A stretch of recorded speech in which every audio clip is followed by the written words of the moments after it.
Iron जब sulphur के साथ रिएक्ट कर लेता है तो आयरन सल्फाइड बना लेता है।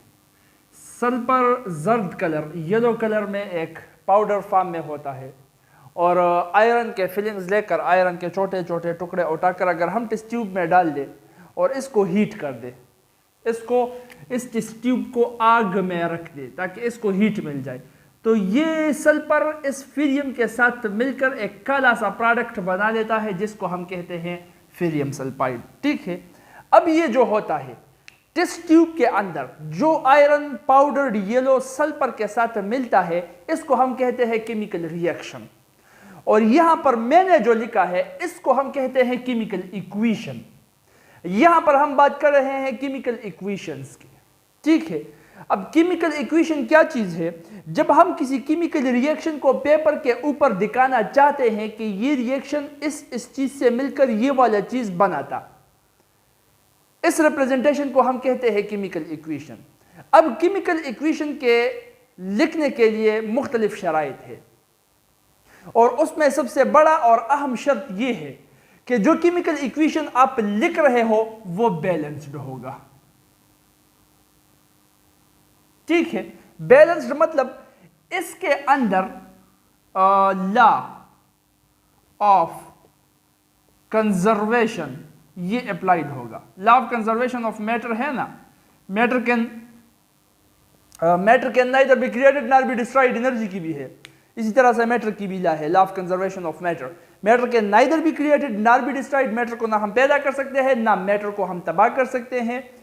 तो law of conservation of matter आप बैलेंस केमिकल इक्वेशन में इसका ख्याल रखोगे, तो इस तरह से आपका ये केमिकल इक्वेशन ये बैलेंस रहेगा। अब यहां पर देखो ये बैलेंस है, फीरियम के है 1 मोल तो सल्फर का भी है 1 मोल। ठीक है, अब फीरियम और सल्फर का 1 मोल मिल गया तो यहां पर 1 ही मोल फीरियम सल्फाइड का बन गया। अब कुछ स्टूडेंट्स मुझसे पूछते हैं कि ये तो बैलेंस हुआ ही नहीं, law of conservation of matter तो यहां पर कंजर्व नहीं हुआ, फॉलो नहीं हुआ। क्यों? क्योंकि 1 फीरियम का मोल है 1 सल्फर का मोल है तो 2 मोल फीरियम सल्फाइड के होने चाहिए। तो याद रखना यहां पर हम बात मोल की कर रहे हैं। ठीक है, और मास का यूनिट मैटर को हम मेजर करते हैं क्वांटिटी मास में और उसका यूनिट है किलोग्राम, या अगर छोटा हो हम ग्राम में मेजर करते हैं। तो सबसे पहले आप मोल को ग्राम में कन्वर्ट करो, फिर आपको पता लग जाएगा कि ये बैलेंस्ड है या नहीं है। और वो देखो यहां पर हमें पता है कि 1 mole is the atomic mass in gram of atom and molecular mass of molecule in grams. अब इस फीरियम का 1 मोल होगा 56 ग्राम, क्योंकि इसका एटॉमिक मास है 56 AMU, हम इसका 56 ग्राम्स ले लेंगे।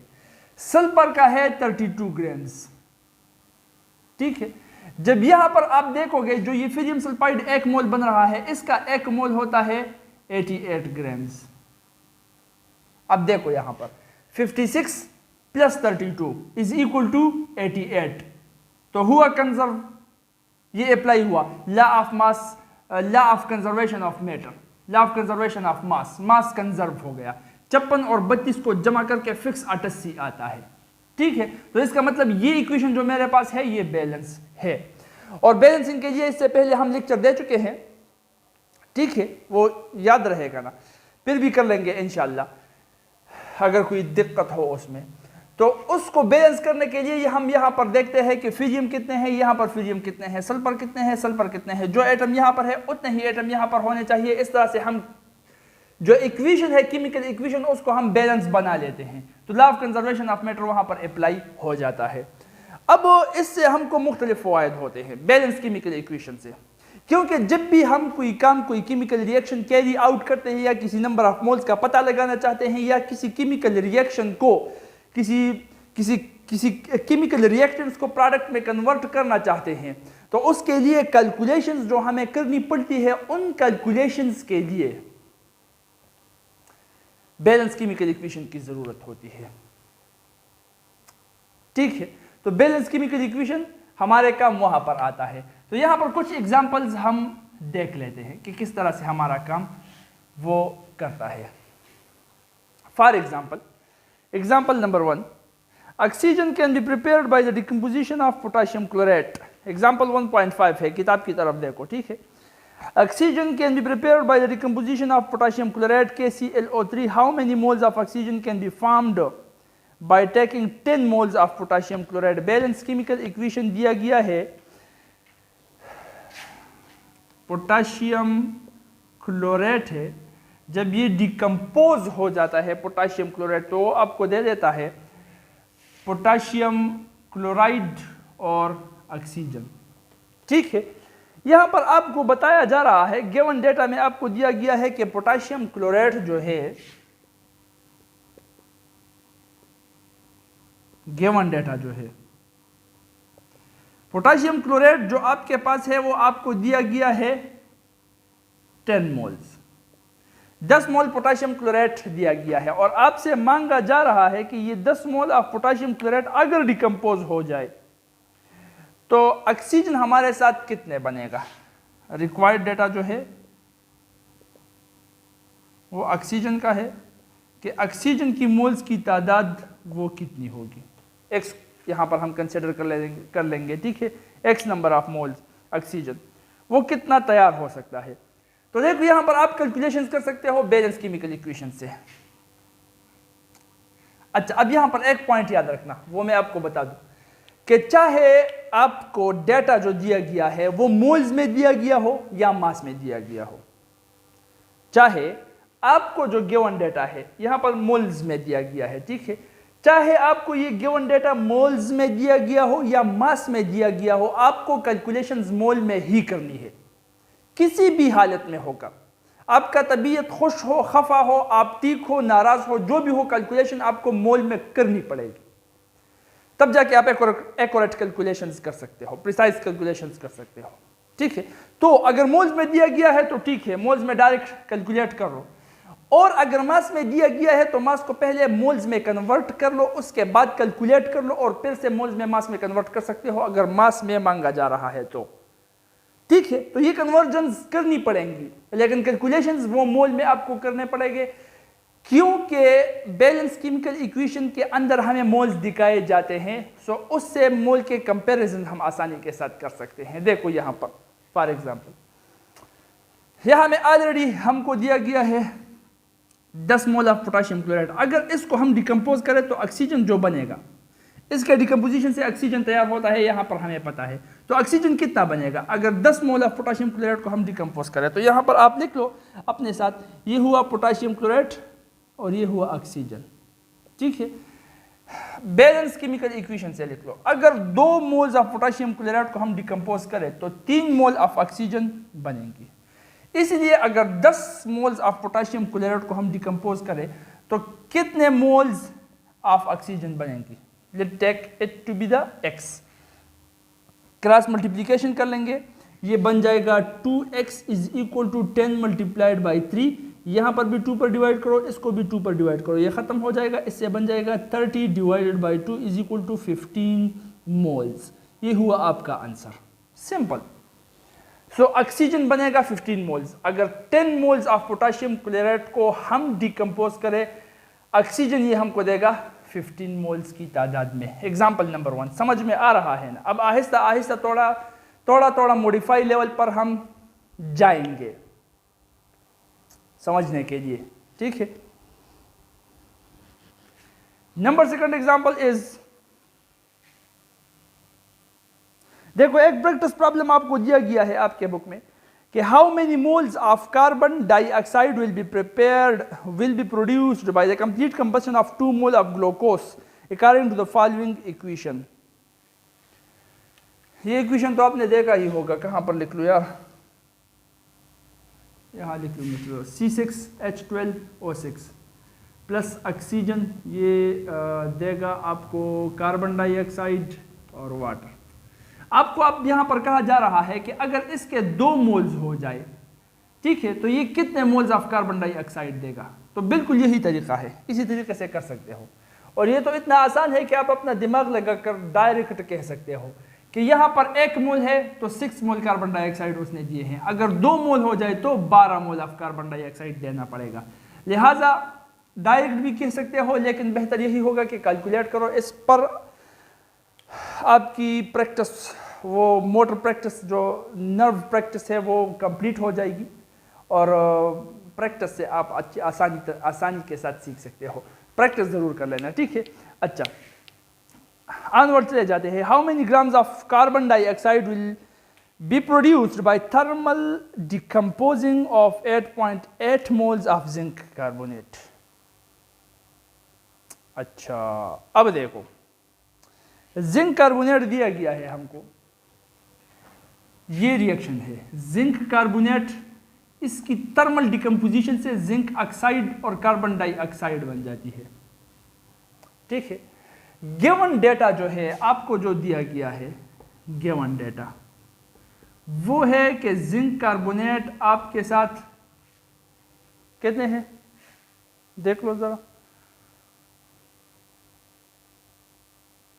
8.8 मोल्स, ठीक है, 8.8 मोल्स। आपसे मांगा जा रहा है रिक्वायर्ड डेटा जो है वो है कि कार्बन डाइऑक्साइड के कितने ग्राम्स बनेंगे। अब देखो, मास मांगा जा रहा है, मोल नहीं, लेकिन कैलकुलेशन हमें मोल में ही करने पड़ेगी और उसके बाद जो है हम मोल को ग्राम्स में कन्वर्ट कर सकते हैं। जिंक के 8.8 मोल्स है। अब बता दो कि जिंक के 8.8 मोल्स को अगर हम थर्मली डिकम्पोज करें, वो कार्बन डाइऑक्साइड पैदा करेगा तो कितने ग्राम्स का कार्बन डाइऑक्साइड पैदा करेगा, ठीक है। यहां पर सिंपल आप लिख सकते हो, देखो ये हुआ जिंक कार्बोनेट, डिकम्पोज हो जाए तो यहां पर बनेगा carbon dioxide. Balance chemical equation से नजर आ रहा है कि 1 मोल जिंक कार्बोनेट है तो 1 मोल कार्बन डाइऑक्साइड दे रहा है। अगर हम ले ले 8.8 मोल्स ऑफ जिंक कार्बोनेट तो वो कितने मोल्स कार्बन डाइऑक्साइड बनाएगा, पहले मोल्स में कैलकुलेट करेंगे, ठीक है। तो अगर इसको हम क्रॉस मल्टीप्लाई करें तो इससे सिंपल बनेगा x is equal to 8.8 moles. इसका मतलब 8.8 मोल्स ऑफ कार्बन डाइऑक्साइड बनेगा। अब कार्बन डाइऑक्साइड को हमने कैलकुलेट किया लेकिन मोल्स में, मांगा जा रहा है ग्राम्स में, सो इसको हम ग्राम्स में कन्वर्ट कर देंगे। ग्राम्स में किस तरह से कन्वर्ट करेंगे, वही फार्मूला है, mass in grams is equal to molar mass multiplied by moles. वो फार्मूला याद है ना, moles is equal to mass in gram divided by molar mass. Molar mass को मैंने इक्विलिटी के साइन के उस पर कन्वर्ट किया, वो मल्टीप्लिकेशन में कन्वर्ट हुआ, mass in gram is equal to molar mass multiplied by moles. तो mass in grams is equal to molar mass carbon dioxide का, ये 12 है, प्लस 2 मल्टीप्लाइड बाई 16, 2 16 दूनी 32 प्लस 12 44, ये बन जाएगा 44, मल्टीप्लाइड बाई मोल्स कितने हैं 8.8 of carbon dioxide.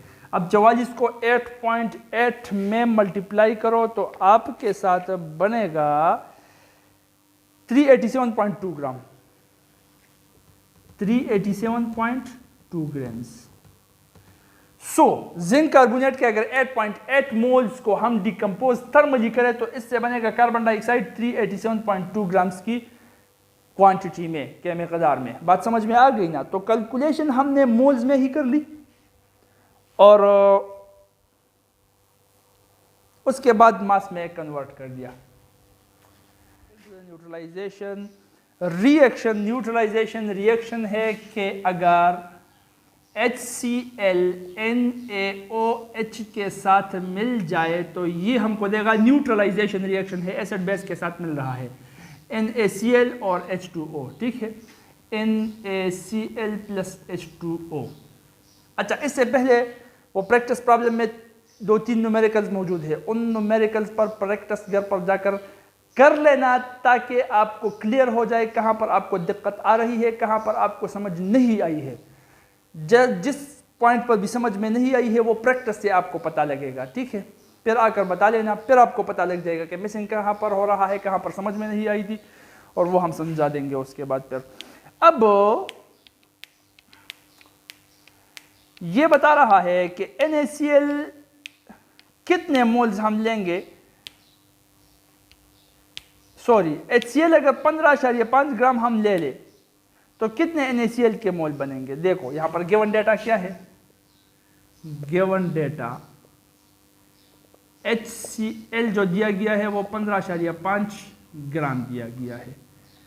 Required data जो है, जो मांगा जा रहा है, वो NaCl मोल्स की तादाद में मांगा जा रहा है। कितने मोल्स होंगे? अब देखो, HCl दिया गया है मास में, NaCl मांगा जा रहा है मोल्स में।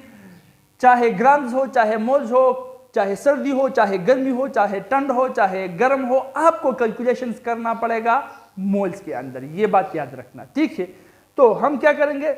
सबसे पहला स्टेप, ये दिया गया है मास में, हम कन्वर्ट करेंगे इसको मोल्स में। मोल्स में किस तरह से कन्वर्ट करेंगे? वो है moles is equal to mass in grams divided by molar mass is equal to, mass in gram है 15.5 gram divided by molar mass है 36.5, ठीक है।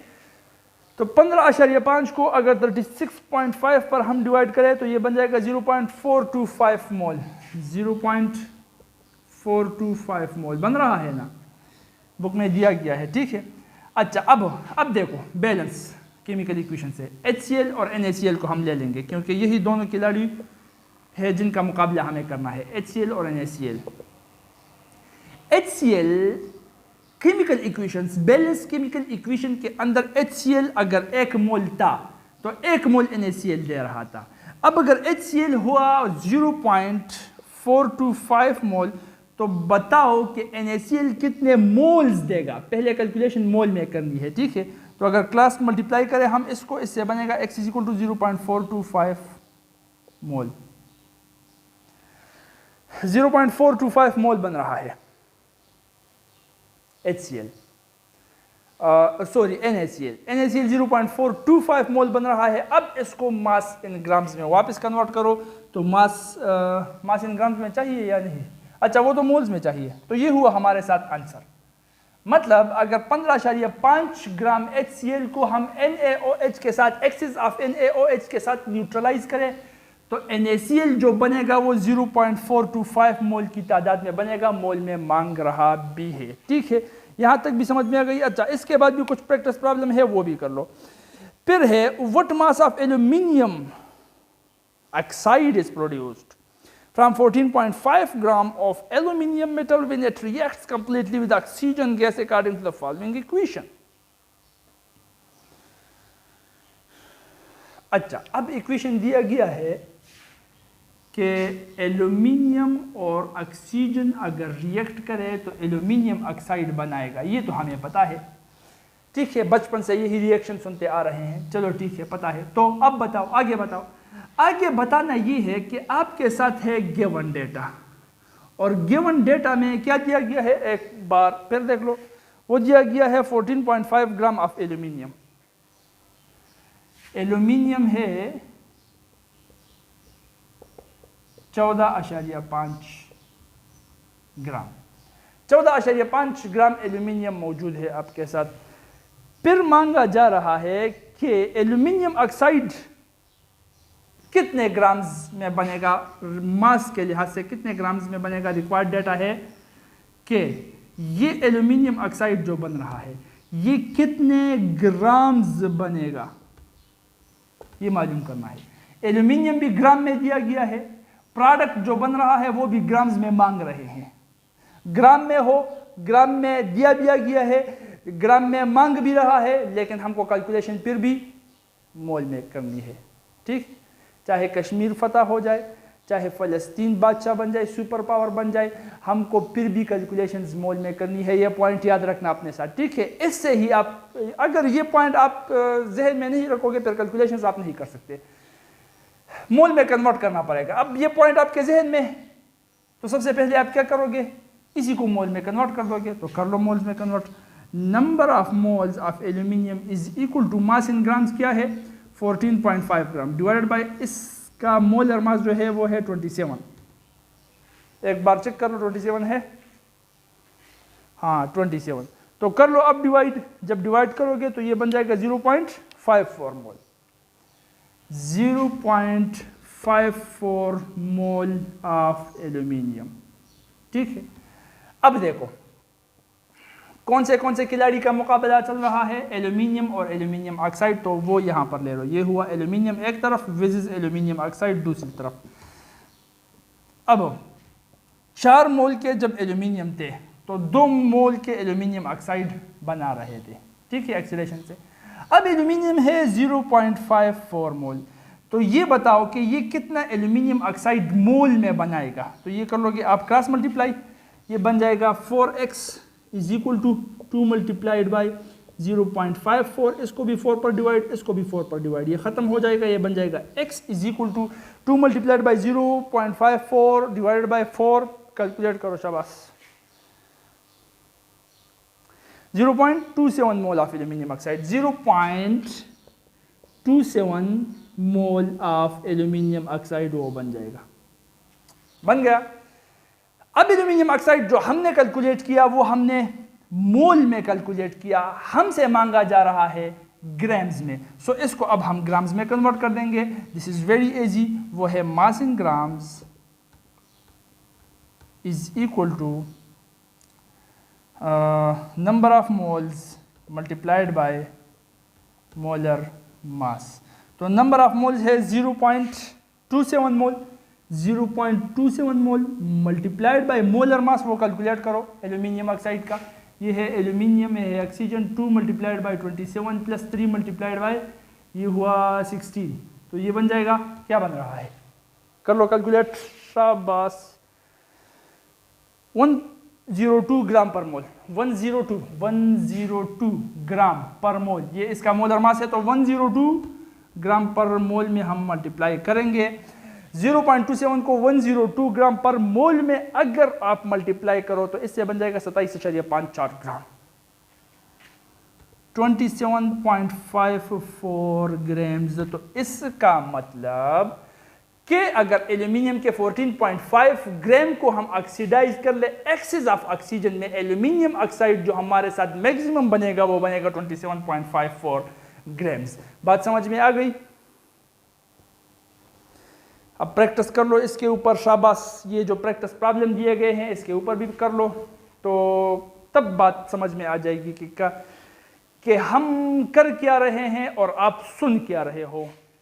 Example 1.9, according to the following equation solid sulphur burns in oxygen to produce sulphur dioxide. 15 gram of sulphur is burned, what volume of sulphur dioxide is produced at STP। अच्छा, अब दिया गया है जो chemical equation है वो sulphur oxygen के साथ रिएक्ट करके सल्फर डाइऑक्साइड बना लेता है। ये सल्फर है सॉलिड फॉर्म में, ये ऑक्सीजन है गैसियस फॉर्म में, और जो सल्फर डाइऑक्साइड बना लेगा वो भी होगा गैसियस फॉर्म में। गिवन डेटा में आपको दिया गया है कि सल्फर हमारे साथ जो है वो सल्फर 15 ग्राम्स का है। अगर 15 ग्राम के सल्फर को हम ऑक्सीजन के मौजूदगी में बर्न करें तो फिर आपसे मांगा जा रहा है कि सल्फर डाइऑक्साइड जो बनेगा उसका वॉल्यूम क्या होगा, वॉल्यूम ऑफ सल्फर डाइऑक्साइड। अब देखो यहां पर थोड़ी सी दिक्कत अब आएगी। मास और मोल के कैलकुलेशंस और उसके कन्वर्जन हम समझ चुके हैं, लेकिन मोल और मोल और वॉल्यूम के कन्वर्जेंस वो किस तरह से होते हैं। तो यहां पर अब आपको अप्लाई करना पड़ेगा एवोगाड्रो लॉ। एवोगाड्रो लॉ याद है कि अगर सेम टेम्परेचर और सेम प्रेशर पर मुख्तलिफ गैसेस के इक्वल वॉल्यूम्स हम ले लें तो उन तमाम इक्वल वॉल्यूम्स में इक्वल नंबर ऑफ पार्टिकल्स होंगे, ठीक है। सेम टेम्परेचर हो, सेम प्रेशर हो, सेम टेम्परेचर सेम प्रेशर में मैं मुख्तलिफ गैसेस ले रहा हूँ, carbon dioxide, sulphur dioxide, carbon monoxide, oxygen, helium, ये मुख्तलिफ गैसेस ले रहा हूँ और इन मुख्तलिफ गैसेस के इक्वल वॉल्यूम्स ले रहा हूँ। फॉर एग्जाम्पल सबके 1-1 लीटर वॉल्यूम ले लिए तो इन तमाम के अंदर सेम टेम्परेचर और प्रेशर में इक्वल नंबर ऑफ पार्टिकल्स होंगे, ठीक है। अब इससे एवोगाड्रो ने और भी अखज़ किया कि अगर टेम्परेचर स्टैंडर्ड हो, प्रेशर स्टैंडर्ड हो, मतलब टेम्परेचर है 273 केल्विन और प्रेशर जो है वो 1 atm है, ठीक है। तो इस स्टैंडर्ड टेम्परेचर और प्रेशर पर 1 मोल के गैसेस जो है, चाहे वो जैसा भी गैस हो, 1 मोल का गैस, उसका वॉल्यूम जरूर 22.4 डेसीमीटर क्यूब होगा, चाहे जो भी गैस हो, कार्बन डाइऑक्साइड हो, कोई नोबल गैस हो, हाइड्रोजन हो, जो भी हो। जिस गैस का भी 1 मोल हम ले ले स्टैंडर्ड कंडीशंस ऑफ टेम्परेचर और प्रेशर पर, तो उसका वॉल्यूम जरूर 22.4 डेसीमीटर क्यूब होगा। ठीक है, तो अब ये याद रखना कि molar volume of the gas, of any gas, molar volume होगा स्टैंडर्ड टेम्परेचर और प्रेशर पर। याद रखना, स्टैंडर्ड टेम्परेचर और प्रेशर पर मोलर वॉल्यूम होगा 22.4 डेसीमीटर क्यूब, जो भी गैस हो, इसको हम कहते हैं मोलर वॉल्यूम। ठीक है, तो यहां पर फार्मूला हमारे साथ कुछ इस तरह से बनता है कि moles is equal to volume divided by molar volume. जो वॉल्यूम हमें कैलकुलेट करनी है या वॉल्यूम दी गई है वो यहां पर पुट करेंगे। मोलर वॉल्यूम 22.4 डेसीमीटर क्यूब है स्टैंडर्ड कंडीशंस ऑफ टेम्परेचर और प्रेशर पर, तो मोल्स इसके बराबर होंगे। ये सिंपल एवोगाड्रो लॉ से हमने डिराइव कर दिया, इससे पहले हम कर चुके हैं अगर याद हो। ठीक है, याद नहीं हो तो रिवाइव कर लो, देख लो, एक बार रिवीजन कर लो, याद आ जाएगा। फिर भी याद ना आए तो मुझसे पूछ लेना, फिर से वापस यहाँ पर कर लूंगा। ठीक है, तो ये हुआ फार्मूला हमारे साथ एवोगाड्रो लॉ का। अब यहां से इससे मदद लेकर हम इसको हल कर सकते हैं। किस तरह से? देखो, सबसे पहले सल्फर के नंबर ऑफ मोल्स को हम कैलकुलेट कर लेंगे। Moles is equal to mass in gram जो है 15 डिवाइडेड बाय मोलर मास वो है 32 is equal to number of moles. Sulphur के जो बनेंगे वो बनेंगे 0.469 मोल, 0.469 मोल ऑफ सल्फर। ठीक है, अब देखो यहां पर किसका मुकाबला चल रहा है? दो खिलाड़ियों। किन दो खिलाड़ियों का? सल्फर और सल्फर डाइऑक्साइड का। यहां पर मैं ले लेता हूं सल्फर विसेस sulphur dioxide. Balance chemical equation में जब स्कोर था सल्फर का 1 मोल, तो सल्फर डाइऑक्साइड का भी बन रहा था 1 मोल। अब यहां पर 15 ग्राम्स ऑफ सल्फर से बन रहा है 0.469 मोल, तो सल्फर डाइऑक्साइड कितना बनेगा? वो भी बनेगा 0.469 मोल्स। क्रॉस मल्टीप्लाई अगर कर लो तो सल्फर डाइऑक्साइड का ये नंबर ऑफ मोल्स जो है वो बनेगा 0.469 मोल्स ही बनेंगे। तो इसका मतलब सल्फर डाइऑक्साइड जो है वो 0.469 मोल्स बन रहे हैं। यहाँ पर x लिखना चाहिए। ठीक है, मैंने डायरेक्ट 0.469 मोल लिख लिया और आपने भी कुछ नहीं कहा। चलो ठीक है, तो 0.469 मोल सल्फर डाइऑक्साइड के मोल्स बनेंगे। अब हमें ये लोग हमसे चाहते हैं volume of sulphur dioxide, not moles. हमने कैलकुलेट कर लिए मोल्स, तो मोल्स को अब हम कन्वर्ट करेंगे वॉल्यूम में, और वो किस तरह से होगा? इस अल्लामा की मदद से। किस तरह? इस तरह देखो, volume is equal to molar mass को इस तरफ ले आएंगे कश्ती पर, तो moles multiplied by molar mass हो जाएगा, मोलर वॉल्यूम हो जाएगा, सॉरी। ये बन जाएगा नंबर ऑफ मोल्स कितने हैं? 0.469 मल्टीप्लाइड बाय मोलर मास, तो होगा 22.4। अगर हम इसको मल्टीप्लाई करें तो इससे बन जाएगा क्या? 10.51 डेसीमीटर क्यूब, 10.51 डेसीमीटर क्यूब। ये हुआ सल्फर डाइऑक्साइड का वॉल्यूम। तो इसका मतलब अगर हम 15 ग्राम ऑफ सल्फर को एक्सेस ऑफ ऑक्सीजन में बर्न करें, जलाए, तो सल्फर डाइऑक्साइड जो मैक्सिमम बनेगा उसका वॉल्यूम 10.51 डेसीमीटर क्यूब होगा।